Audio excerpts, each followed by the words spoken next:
আসসালামু আলাইকুম dear viewers, Daily Star editorial রিডিংয়ে আপনাদের সবাইকে স্বাগত জানাচ্ছি। আজকে আমি আপনাদের সামনে ডেইলি স্টারের এই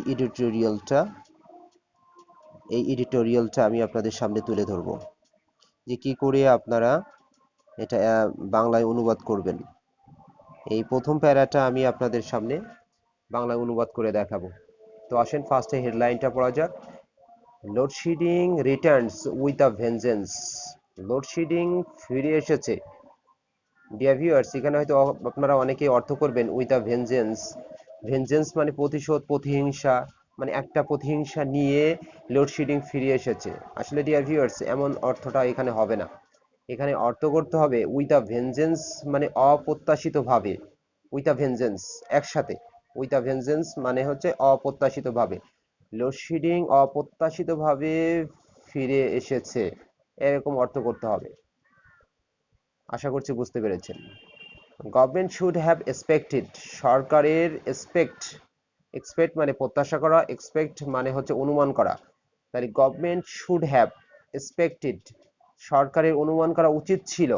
শুড মানে উচিত, আর শুড হ্যাভ মানে উচিত ছিল। তাহলে সরকারের অনুমান করা উচিত ছিল gas price volatility, gas price volatility অনুমান করা উচিত ছিল। তাহলে ডিয়ার ভিউয়ার্স, ভোলাটিলিটি মানেটা কি? Volatile, volatility. ভোলাটাইল হচ্ছে অ্যাডজেক্টিভ। ভোলাটিলিটি থেকে আসছে ভোলাটাইল। ওকে, ভোলাটিলিটি মানে হচ্ছে পরিবর্তনশীলতা, আর ভোলাটাইল অ্যাডজেক্টিভ, তাহলে এর অর্থ হবে হচ্ছে পরিবর্তনশীল। তো আপনি যদি এইভাবে প্রত্যেকটা ওয়ার্ড এর পার্টস অফ স্পিচ, প্রত্যেকটা কোনটা আর অর্থ কোনটা কি, অর্থাৎ আমি একটা নাউন পড়লাম, সেটার থেকে অ্যাডজেক্টিভ কি হবে, ভার্বটা কি হবে, এইভাবে যদি প্রত্যেকটা আপনি পার্টস অফ স্পিচ চেঞ্জ করে করে পড়তে পারেন, তাহলে আপনার ভোকাবুলারি পাওয়ারটা অনেক বেশি আপনার বেড়ে যাবে খুব দ্রুত। ওকে, তাহলে ভোলাটাইল মানে হচ্ছে পরিবর্তনশীল, আর ভোলাটিলিটি মানে পরিবর্তনশীলতা। অর্থাৎ গ্যাসের প্রাইসের এই যে দাম বেড়ে গেছে, এই যে পরিবর্তন হয়েছে, এইটা সম্পর্কে সরকারের অনুমান করা উচিত ছিল।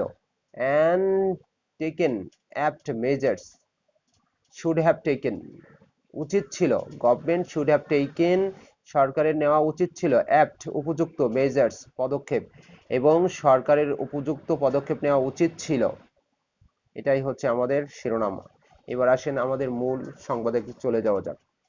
ইট is concerning to note that, it is concerning, it is concerning to note that, অর্থাৎ এটার আমরা অর্থ এমন করতে পারি যে লক্ষ্য করার বিষয় যে। It is concerning to note that, এটা লক্ষ্য করার বিষয় যে। পিপল অ্যাক্রস দ্য কান্ট্রি, দেশব্যাপী মানুষ, জনগণ, আর হ্যাভিং টু এন্ডিউর, এন্ডিউর মানে সহ্য করা। ডিয়ার ভিউয়ার্স, এখানে আসছে হ্যাভ টু মডেল থেকে হ্যাভ টু এন্ডিউর। যদি আমি এরকমটা বলি, পিপল হ্যাভ টু এন্ডিউর, মানুষকে সহ্য করতে হবে। আর যদি এরকম বলি পিপল আর হ্যাভিং টু এন্ডিউর, মানে মানুষকে সহ্য করতে হচ্ছে, সহ্য করতে হচ্ছে মানে তারা বাধ্য, এরকমটা। যে পিপল হ্যাভ টু এন্ডিউর, মানুষকে সহ্য করতে হবে, পিপল আর হ্যাভিং টু এন্ডিউর, মানুষকে সহ্য করতে হচ্ছে। তাহলে দেশব্যাপী মানুষকে সহ্য করতে হচ্ছে লং পাওয়ার কাটস, দীর্ঘ লোডশেডিং। পাওয়ার কাটস, এখানে বিষয়টা হচ্ছে যে বিদ্যুতের যে ঘাটতি, লং দীর্ঘ বিদ্যুৎ ঘাটতি, অর্থাৎ আমরা সহজে অর্থ করতে পারবো যে এখানে লোডশেডিং, দীর্ঘ লোডশেডিংটাকে দেশব্যাপী মানুষের সহ্য করতে হচ্ছে। অ্যাজ কারণ, ইলেকট্রিসিটি প্রোডাকশন, ইলেকট্রিসিটির উৎপাদন, ইজ বিং বিদ্যুতের উৎপাদন, ইজ বিং হ্যাম্পার্ড বাধাগ্রস্ত হচ্ছে, ব্যাহত হচ্ছে। হ্যাম্পার মানে বাধাগ্রস্ত হওয়া বা ব্যাহত হওয়া। বাধাগ্রস্ত বাধাগ্রস্ত হচ্ছে মেইনলি, প্রধানত, because of a shortage of natural gas supply. এটাই হচ্ছে আমাদের প্রথম সেন্টেন্স। বিকজ অফ মানে কারণে, a shortage of natural gas supply, প্রাকৃতিক গ্যাসের সরবরাহের ঘাটতির কারণে।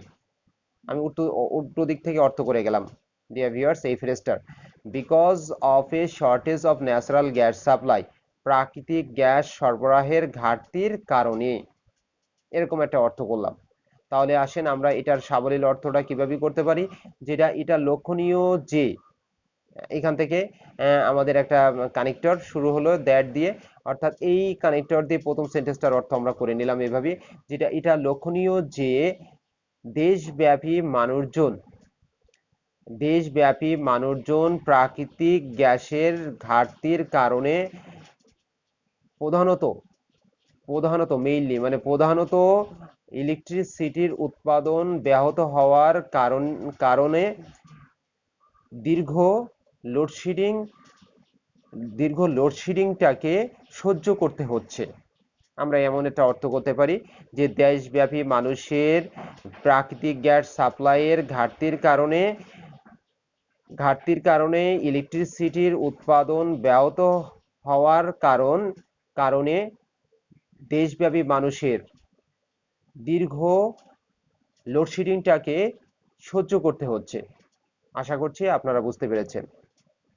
অ্যারাউন্ড 50%, অ্যারাউন্ড মানে এখানে অর্থ 52%, অ্যারাউন্ড 52%, অ্যারাউন্ড মানে এখানে প্রায় 52% অফ দ্য কান্ট্রিজ পাওয়ার, দেশের বিদ্যুতের প্রায় 52% ইজ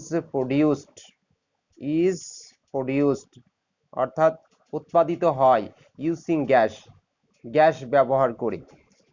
দেশের বিদ্যুতের প্রায় 52% গ্যাস ব্যবহার করে উৎপাদিত হয়, এটাই হচ্ছে অর্থ। According to Bangladesh power development board BPDB data অনুসারে দেশের প্রায় 52% বিদ্যুৎ গ্যাস ব্যবহার করে উৎপাদিত হয়। এটা হচ্ছে দ্বিতীয় সেন্টেন্সের সাবলীল অর্থ। তো আসেন আমাদের 3 নাম্বার সেন্টেন্সে চলে যাওয়া যাক। And the data from Petrobangla shows that, এবং পেট্রোবাংলার তথ্য তুলে ধরেছে যে, পেট্রোবাংলা থেকে তথ্য তুলে ধরেছে যে, শোজ দ্যাট তুলে ধরেছে যে, the government has been injecting less LNG into the national gas supply grid. এই কমা পর্যন্ত আমরা একটু অর্থ করব। যে বলছে যে পেট্রোবাংলার তথ্য তুলে ধরেছে যে সরকার has been injecting less LNG. Inject, dear viewers, এই ওয়ার্ডটা একটু খেয়াল করেন। ইনজেকশন আমরা সবাই জানি, ইনজেকশন আমরা শরীরে ইনজেকশন নিয়ে থাকি। ইনজেক্ট মানে তরল পদার্থ ঢোকানো, আর ইনজেক্টিং এখানে আমি অর্থ করব হচ্ছে সরবরাহ করছে, মানে সরকার কম এলএনজি সরবরাহ করছে ন্যাশনাল গ্যাস সাপ্লাই গ্রিডে, বা এখানে তো সরবরাহ করছে এমন অর্থ করব। As it decided to not to buy, কারণ ইট বলতে গভর্নমেন্ট, সরকার সিদ্ধান্ত নিয়েছিল টু নট বাই না কেনার LNG from the national spot market, international spot market থেকে এলএনজি না কেনার সিদ্ধান্ত নিয়েছিল। ফর দ্য টাইম বিং মানে হচ্ছে আপাতত না কেনার সিদ্ধান্ত নিয়েছিল। Due to its increased price, due to মানে হচ্ছে কারণে, ইটস বলতে এলএনজি কে বোঝাচ্ছে এখানে। এলএনজির দাম বৃদ্ধির কারণে, এলএনজির দাম বৃদ্ধির কারণে আন্তর্জাতিক স্পট মার্কেট থেকে এলএনজি না কেনার সিদ্ধান্ত সরকার নিয়েছিল। এটাই হচ্ছে পরের অংশের সিদ্ধান্ত। এটাই হচ্ছে কারণ যে সরকার হচ্ছে জাতীয় গ্রিডে কম এলএনজি সরবরাহ করছে। কারণটা কি? কারণটা হচ্ছে যে সরকার আন্তর্জাতিক যে মার্কেট আছে যেখান থেকে গ্যাস কেনে, সেখান থেকে গ্যাস আপাতত না কেনার সিদ্ধান্ত নিয়েছিল। কারণটা ছিল যে গ্যাসের দাম, এলএনজির দাম বেড়ে গেছে। এটাই হচ্ছে সাবলীল অর্থ। When the government last bought LNG from the spot market in May, অর্থাৎ যখন গভর্নমেন্ট লাস্ট বট সর্বশেষ কিনেছিল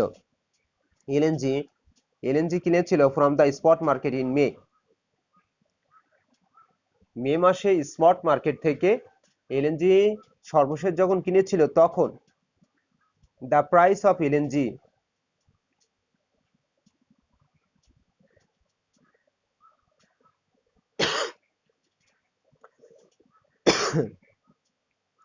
সরি, দ্য প্রাইস অফ এলএনজির দাম ছিল USD 26 per metric million British thermal unit. প্রতি মেট্রিক ব্রিটিশ থার্মাল ইউনিটের দাম ছিল আমেরিকান ডলারে $26। তখন ছিল এলএনজির দাম ছিল হচ্ছে $26। যখন সর্বশেষ সরকার আন্তর্জাতিক মার্কেট থেকে এলএনজিটা কিনেছিল, তখন এলএনজির প্রতি ইউনিটের দাম ছিল হচ্ছে $26। এটাই বলা হয়েছে, এই অর্থটা। ওকে, পরের সেন্টেন্সে যাওয়া যাক। নাও এখন it has shoot up. Now it has shoot up, এটা বেড়ে গিয়েছে to USD 36 per metric million British thermal unit. এখন এটার দাম সর্বোচ্চ $36 প্রতি মেট্রিক মিলিয়ন ব্রিটিশ থার্মাল ইউনিটের দাম এটা বেড়ে গিয়েছে $36 যে বেড়ে গিয়েছে। অ্যাকর্ডিং টু পেট্রোবাংলা চেয়ারম্যানের মতে, the government would only buy more LNG once the price comes down, which, given the global circumstances, may take some time. According to the Petrobangla চেয়ারম্যানের মতে বা পেট্রোবাংলা চেয়ারম্যান বলেছেন, the government would only buy more LNG, সরকার আরো LNG কিনবে, the price comes down, once the price comes down, দাম কমার সাথে সাথে সরকার আরো এলএনজি কিনবে, which, given the global circumstances, may take some time, which may take some time, এইভাবে অর্থ করতে হবে এখান থেকে। which, যেটাতে একটু সময় লাগতে পারে, given the global circumstances মানে বৈশ্বিক পরিস্থিতি বিবেচনায়। বৈশ্বিক পরিস্থিতি অর্থাৎ বিশ্বের যে বর্তমান পরিস্থিতিটা চলছে, অর্থাৎ আমরা বলতে পারি যে রাশিয়া ইউক্রেন যে ক্রাইসিস চলছে, এই পরিস্থিতিটাকে এখানে তুলে ধরা হয়েছে যে বৈশ্বিক পরিস্থিতি বিবেচনায় এটার জন্য একটু সময় লাগতে পারে। তো ডিয়ার ভিউয়ার্স, আশা করছি আপনারা বুঝতে পেরেছেন যে আমি কি করে ভেঙে ভেঙে প্রত্যেকটা সেন্টেন্স আপনাদের সামনে তুলে ধরলাম। ঠিক এভাবে যদি আপনারা প্রতিদিন 2-3টা সেন্টেন্স ভেঙে ভেঙে অর্থ করে প্রত্যেকটা ওয়ার্ডের মিনিং বুঝে যদি আপনি অর্থ করতে থাকেন, তাহলে ইনশাল্লাহ আপনার রিডিং স্কিলটা ডেভেলপ পাবে। তো আমার সাথে থাকার জন্য ধন্যবাদ। আসসালামু আলাইকুম।